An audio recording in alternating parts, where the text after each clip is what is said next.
Last week we looked at how to examine data with more than two dimensions, and we saw some ways of visualizing that data.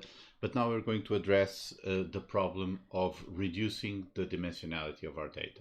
So the problem here is that if we have data that has many features, so it's in high dimension, this can make it difficult not only to understand the data, to examine it with visualization and so on, but also impacts on problems like regression, classification, clustering, and such that we're going to see later.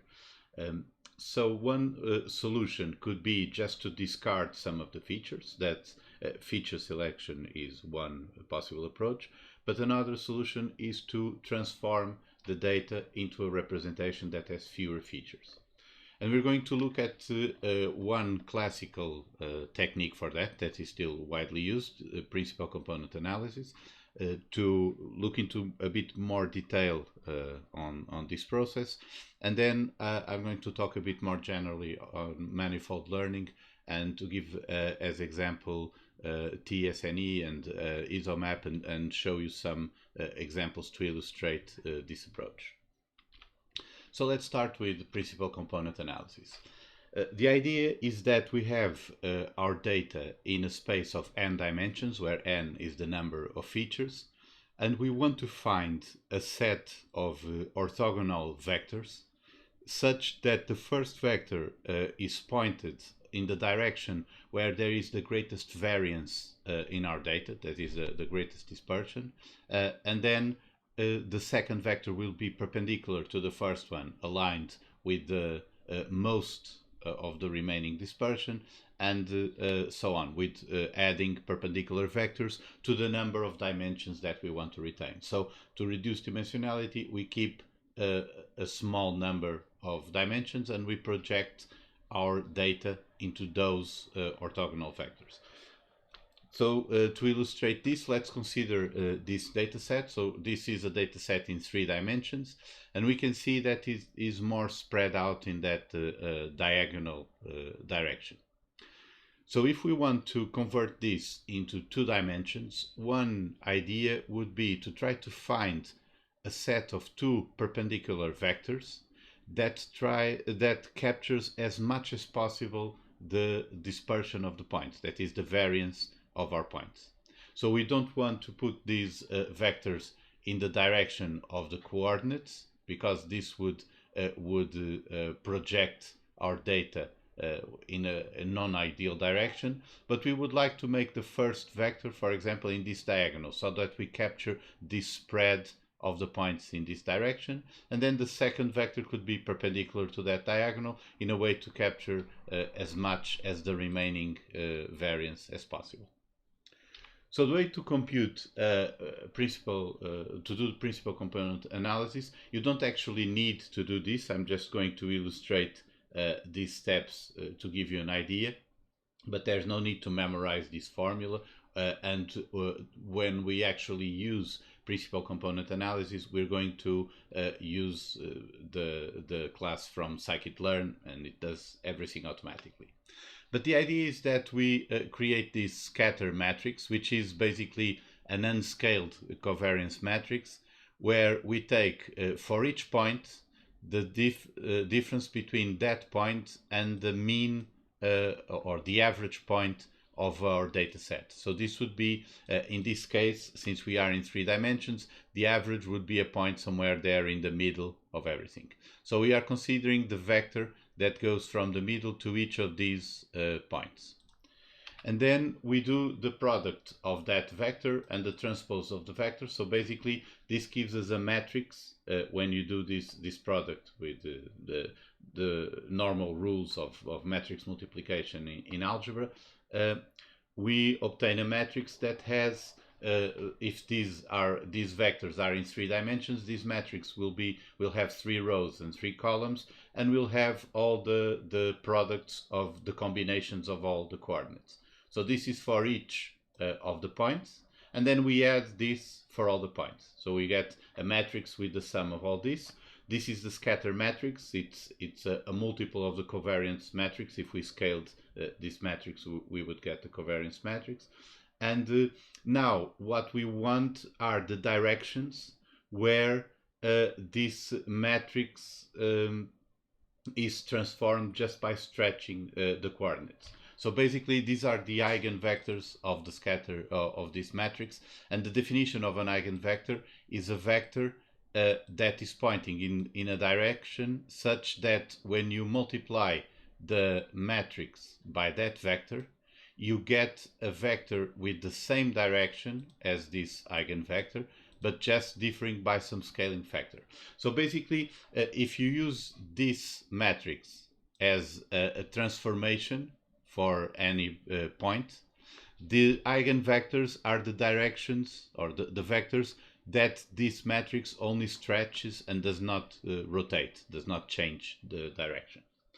So basically, this is the way that we can find the directions where most of the variance in our data is found.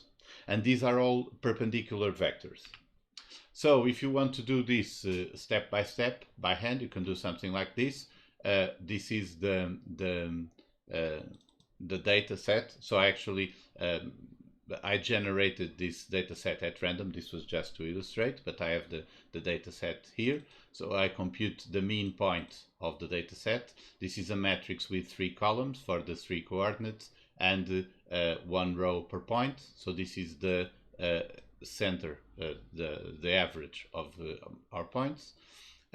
This will be the scatter matrix, which has 3 rows by 3 columns, and I computed by first doing this difference between each point and the mean point.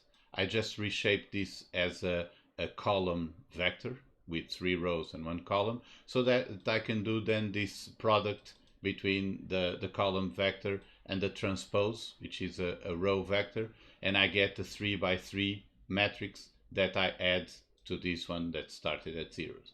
So this loop basically is doing this operation here. If you don't remember algebra, the way we multiply the matrices and so on, don't worry, because this is not, the idea here is not that you can do this by hand, because that's not what we're going to do in practice. It's just that you understand what's happening here. And so what we get is this matrix in the end. So this matrix is the sum of all these products of the vector minus the center by itself, and then we add everything, we get this matrix, and then we can use this linear algebra function here to get the eigenvectors and the eigenvalues, and the eigenvalues are these scaling factors here for each of the eigenvectors, and the eigenvectors are given in this matrix by the columns. So this is the first eigenvector here on the first column with this eigenvalue, the second eigenvector, and the third eigenvector. Okay, so this is just so you get the idea of how this is computed. We can now represent these vectors here, and these are the 3 vectors that we found. So you see one of them is aligned with this axis where there is the greatest dispersion in our data, and then the other 2 are perpendicular to the one. This, one will point to where there is the maximum of the remaining dispersion, perpendicular to the first one, and then the third one. Of course, if we now rotate our data in order to use this set of perpendicular vectors as our new coordinate system, we will simply do a rotation and we will still have 3 dimensions. So that way, we don't reduce dimensionality, we just orient our data so that the first axis has the largest variance, the second axis has the second largest variance, and so on. But what we want to do is to reduce the dimension from 3 to 2. So what we can do here is that we can check the eigenvalues. We see that this first vector has the largest eigenvalue, so this one is pointing in the direction of the largest variance. And then the third one has the second largest. So we're going to discard this one, the second one here, and we're going to keep these 2. So these 2 vectors, this first column, this third column here. And we're going to project our data into these two vectors. So we're going to keep only the two vectors with the largest variance out of these three. So we can do this this way. We take the two vectors that we want. This is the first one and the last one. We stack this into a matrix with two rows. And now we compute the dot product of this matrix and the transpose of our data. So if you recall the operations in algebra, you will see that this is the projection that we want to do. It converts our three-dimensional coordinates in the data into two-dimensional coordinates projected on these two axes here. And now we can simply do a plot. So basically this set aspect method on the axis, GCA is get current axis.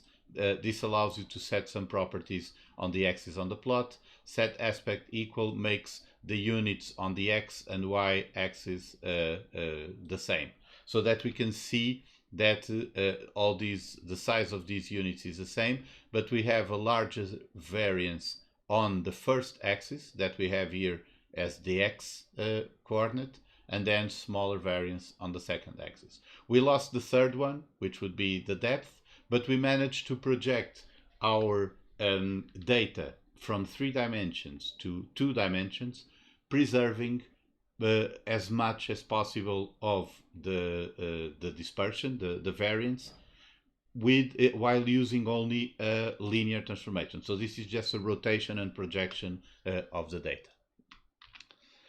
So with when you want to do PCA, actually you're not going to do all these steps. This is all implemented in scikit-learn, so you can import from a scikit-learn decomposition module this PCA class.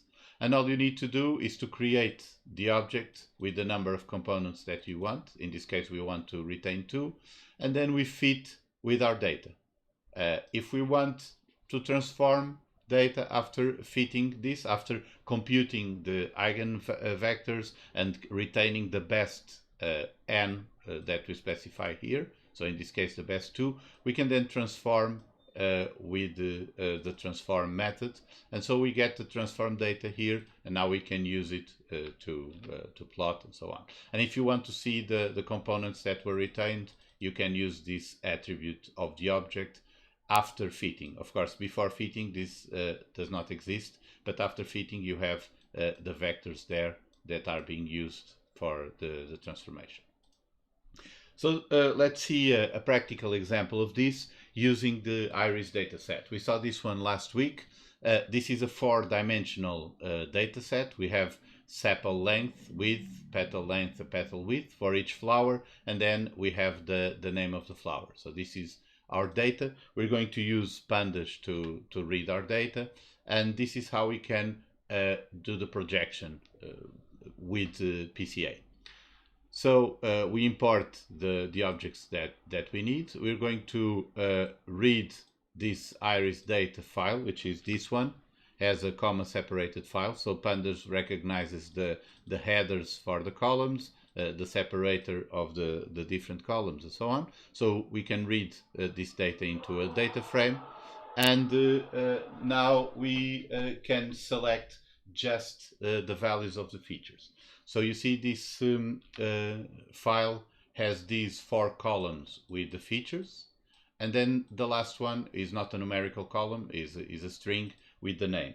So we can select from data this list of columns here, which is just the features, and this values attribute in a data frame gives you the matrix as a numpy array. So we just want the numbers of these features here as an array in the same order, but just the numbers, not a data frame. And now we create a PCA object with 2 components. And if you just want to transform your data, so you don't really care, don't need to use several times the transformation, so if it's just to use once, a very practical way to do this is to use the fit transform method. So you input the features, this fits the PCA, that is, calculates the 2 components that we want, and then does the transformation, and now we have a reduced set. So this one, the features has 4 dimensions. The reduced matrix only has 2 dimensions, has 2 columns, because we did this transformation into 2 components. And now we can create a figure, and we can plot the different species. So if you go to the name column on the data frame, the unique method gives you the different values that are there. So in this case, we have the 3 different species for the flowers. And now for each of these species, we can create a Boolean mask that tells us where the name is equal to that species. So which rows have an example of that species, those will have a true value, and the ones that don't will be false. So now we plot only the corresponding rows for that species, and we add the species as a label. And since we do these plots 3 times, once for each species, they will get a different color on the graph. So adding the legend, now we can see the result. This is the result of projecting our data into the first 2 components using PCA. So these are the 2 components that preserve the most variance that we can preserve doing only this linear transformation and reducing the dimensionality from 4 to 2. Okay, so another example, in this case it worked fairly well. We can see the difference between the different flowers, but note that now these values here do not refer to specific features here. They do not correspond to the width of the petals or length or something like that. They are a linear combination of the original values, because when we create that matrix and we do the transformation, we are basically scrambling all the features together and then projecting into the 2 components that have the most variance.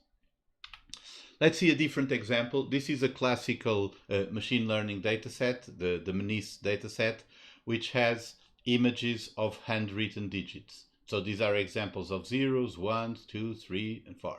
Each image is 16 by 16 8 by 8 pixels long. Yes, I think so. So basically we have 64 features because we have 64 values representing each pixel.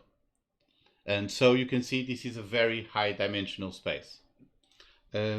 We can reduce this with PCA and then plot to see how the reduction looks. So you can import this data set from scikit-learn. Scikit-learn has this dataset module with some example datasets. This handwritten digits dataset is a classical one, so you can easily read it like this, low digits. And then the images is a matrix that has all these different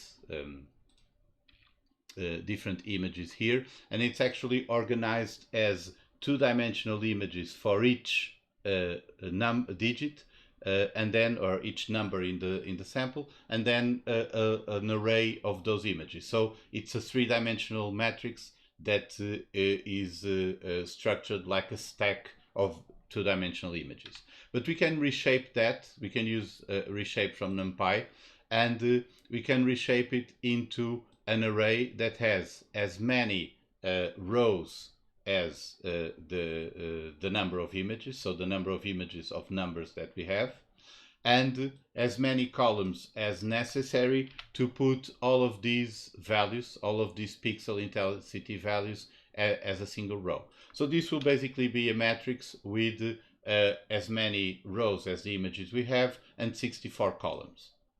And now we transform these features, this matrix with 64 columns, into a matrix with only 2 columns by using a PCA with 2 components. So in this case, we are even discarding the PCA object because we don't really need it. We're just doing the transformation.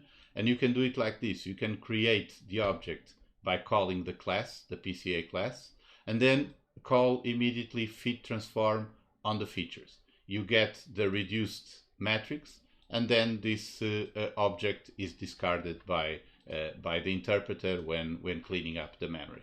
But now we have the result of the PCA, the reduced representation of these images. And since this has only 2 dimensions, 2 columns, we can now do the plot like we did before. So basically, for each digit that we have, this target field on the data set is the digit to which each image corresponds. We're going to create a mask like before. So get all the true values here correspond to those images that are of this particular digit. We plot that digit and we loop through the 10 different digits so that we get this representation. So you see, it's not really that bad. You can see that the different digits fall in different regions of this two-dimensional chart, but there's a lot of overlap. So doing this transformation, this linear transformation, preserving just the 2 dimensions with the most variance is not enough in this case to get a clear separation between digits. But in this case, we are reducing from a very high dimension, so 64 dimensions, to 2. So this is an example of how PCA can be a bit limited, because it's only a linear transformation of the data. This works well whenever you capture enough of the variance for your purpose, but note that principal component analysis is a transformation that is designed to capture as much variance as possible. So sometimes capturing the most variance may not be what is most useful for our purposes. There may be other directions that would be more useful. The number of components may not capture enough variance, so we can get something that is still too scrambled and not a very good transformation. And also a linear transformation may not be enough to disentangle, to separate the structure of the data that we have. So this is a very classical approach, very widely used, but there are more modern approaches that may be more powerful. So I'm just going to briefly give you some examples, and this is the general idea of manifold learning. So a manifold is a set of points that inside some space, some higher dimensional space, that is homeomorphic to an Euclidean space with a lower dimension. So this idea of homeomorphic means that you can sort of map it locally to an Euclidean space. An example of this would be the surface of a sphere. So this chart here represents the coordinates of seismic events on the planet Earth. You can see that these points are spread out in 3 dimensions because Earth is a sphere, and these points are, if we represent them in space, they are in 3 dimensions. However, they are all near the surface of the sphere. So we could, in theory, map this into patches of 2 dimensions that would be locally very approximate to an Euclidean 2-dimensional surface. So this is an example of a manifold, and the actual structure of the data has lower dimensions than the dimensions we are representing them in. And that's why we can use maps, for example, to represent the surface of the Earth, and we don't need to use globes all the time. So this would be an abstract example, but you can see here this set of points in 3 dimensions that actually has a structure that seems to be just 1-dimensional. So if we could define this line here, we could specify the coordinates of all these points just by looking at how far they are along the line. And if we wanted to represent this set of points in lower dimensions, ideally we would do a transformation that would follow this line and spread the points along this line. So this cannot be done with a linear transformation. And so in these cases, we need more powerful approaches than principal component analysis. So the idea is to reduce the dimensionality of the representation either to 2 dimensions or just 1 dimension. So this plot here just shows the points along the line, but this would be the conversion, the transformation into just 1 dimension, while trying to keep as much as possible the correct structure of the points. And this is where the idea of a manifold comes into play, because locally we want the points to retain their neighbors as much as possible. If you see here, even in 1 dimension, we are going along the points as if we were going along this line here. So one very used method of doing this is this T-SNE or T-distributed stochastic neighbor embedding. And the idea is this. Let's look at the points in the original space and determine the probability of any point choosing, point I, choosing some point j as its neighbor, with a Gaussian distribution that depends on the distance between the two. So basically, you can imagine that in the original space, it can be 3 dimensions, 4, any number of dimensions, we have these Gaussian distributions giving us the probability of the point I choosing j as its neighbor. And this is actually scaled for the distance to all the other points, so it gives us a value for as a function of the distance between I and j. It falls down with that Gaussian curve, and then it's normalized by the sum of the distances between I and all other points. And now we can estimate the joint probability of j and I being neighbors as simply the average of the probability of j picking I as a neighbor and I picking j as a neighbor. So this is a probabilistic way of trying to measure how close together these points are. And now we have these counterparts of these points in a lower dimension. So point P j is a point in the original space, and point Y j is a point in the transformed space in the lower dimension.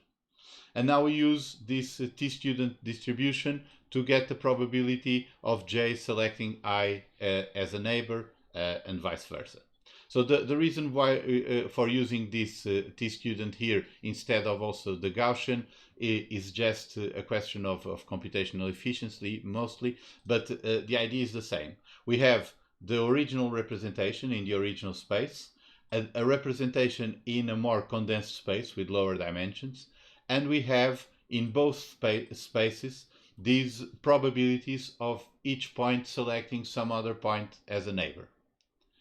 And now what t-SNE does is try to determine the coordinates in the lower dimensional space that minimize this divergence between these probability distributions. So I'm not going to go into detail. This is actually a minimization of the Kullback-Leibler divergence, but to understand the idea here is that we have the points distributed in our original space with high dimension, and we want to find a distribution in the lower dimensional space, for example in 2 dimensions so we can visualize them, such that the probability of the points being chosen as neighbors in this lower dimension is distributed in the similar way or as similar as possible to the probabilities of choosing neighbors in the original dimension. So basically we are trying to capture the distribution of neighbors when we go from the higher dimensional space into the lower dimensional space. So if we do this from 3 dimensions to 2 dimensions, we can get something like this. t-SNE tries to preserve the neighbors as much as possible or as much as it can along these lines. So these are neighbors that are close together. They are here in this sequence, and then we find another stretch here and so on. Then here they start getting all close together, and you see them also being jumbled together in this space. But this 2-dimensional representation is actually a fairly good representation of this shape when when projected into 2 dimensions, but using a transformation that is more powerful than just a simple linear transformation. And this would be if we actually try to transform this in 1 dimension. So this is just spreading out the points here in 1 dimension so we can see them better, but you can see that most of the stretches, the neighborhood of the points is preserved, even though we're going from 3 dimensions into 1 dimension here. Another algorithm for this, just to give another example, is isomap, and it's a similar idea, trying to preserve the neighbors, but isomap obtains a list of neighbors for each point. So typically the k nearest neighbors, we can set this as a parameter, and it creates a graph connecting each point to all its neighbors. So you can imagine this web over all the points, where all the points are interconnected by connecting each one to its closer neighbors. And uses the Euclidean distance in the original space for each step on this graph, so for each edge in the graph. And now it's going to compute the distances between points, but going along the edges of the graph. So it's computing the distances between points not by taking a shortcut in a straight line in the original space, but by going from neighbor to neighbor in this distance graph. So if you have a point that is many neighbors away, it will actually be distance in this measure of the distance, even though in the original space it can be close together because the manifold may bend and may twist and turn. So it's going to measure the distance along the manifold and not taking shortcuts across the original multidimensional space. And now it's going to try to find an embedding, so a set of coordinates for this lower dimension that tries to respect as much as possible these distances that were computed along the graph. So this is basically done with these methods of multidimensional scaling, but we don't need to go into detail on the computation. But the idea is basically the same as for t-SNE. The approach is different, but the basic idea is the same, which is to try to represent in lower dimension, find a distribution of points that retains the same structure in the neighborhood of each point. So for example, when we convert this into 2 dimensions, we get this result here, where we're trying to preserve the neighbors that we find here close together, even though we're then stretching this out on this plane. And this is the same thing for 1 dimension. We also can retain the neighbors there. So basically, the idea is to capture the manifold in lower dimensions, capturing this structure, higher dimensional structure of the data when converting into lower dimensions. This generally cannot be done well with a linear transformation. So this is an example of taking the PCA, the vector with the largest dispersion. We get all the points jumbled up and in incorrect order. When we do this with t-SNE or isomap, we get a better representation, at least in the neighborhood of each point. So let's see an example. I'm going to show you an example with the handwritten digits, but just to give you a brief overview, because there are many different ways of doing this. You can use neural networks like self-organizing maps or autoencoders. There are different types of PCA that use kernels so that they are not limited to linear transformations. And in scikit-learn you have other things like local linear embedding, spectral embedding, and so on. So we are not going to cover this in depth, but this is to give you an idea that this is a common problem. You're having to reduce from high dimension to lower dimension, and you have basically this approach either with PCA, the classical approach of having retaining the vectors with the most dispersion, or using nonlinear transformations, and then you have a large set of methods for manifold learning. So let's see how this goes with the digits dataset. We have our features. Our features are a matrix with 64 dimensions, so each digit is represented by the intensities of 64 pixels. This means that we have the digits in an original space of 64 dimensions. But now we're going to import the tsne class. We're going to create it with two components. So this works similarly, at least the way we use the class, we use it in a similar way to PCA. Of course, tsne is very different from PCA, but now we get the transformed set of features, which is reduced to just two columns. And now to plot is the same. We create an image, we plot the different digits, and you can see that the result is much better. So the different digits are actually clustered very clearly into different regions of the space. Just one important note, that tsne is stochastic. Those probability distributions are estimated at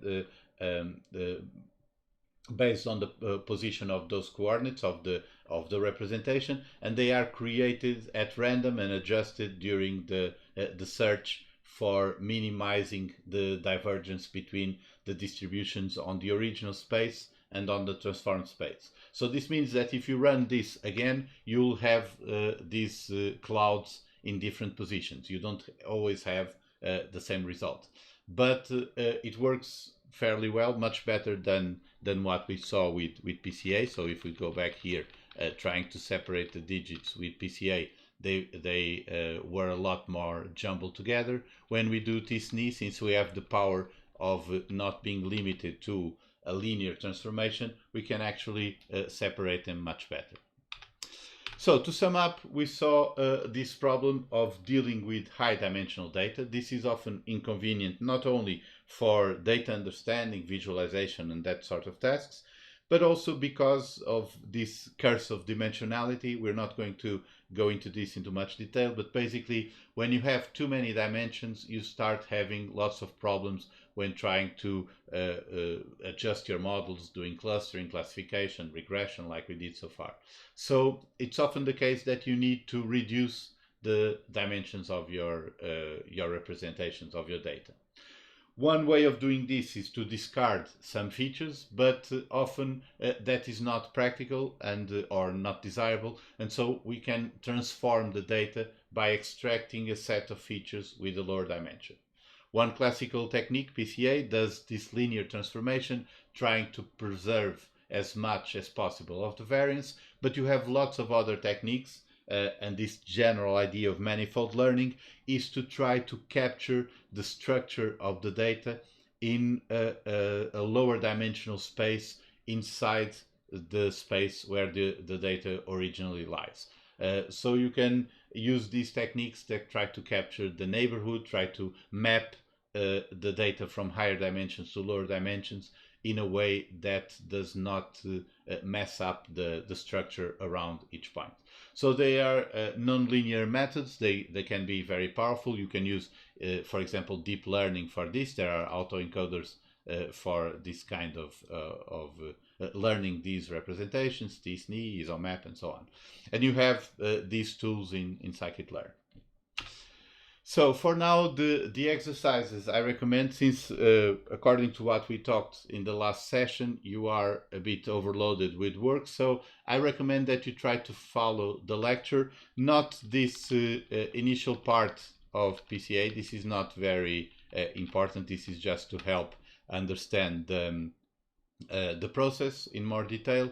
But when you want to apply this to the iris dataset, for example, you can use this example as an exercise and see if you understand the code and the different steps and what is happening. And you can also use this handwritten digits dataset, because you have scikit-learn in the image that we distributed. So you can just load this dataset and use the features and the labels, the target labels, to represent this data.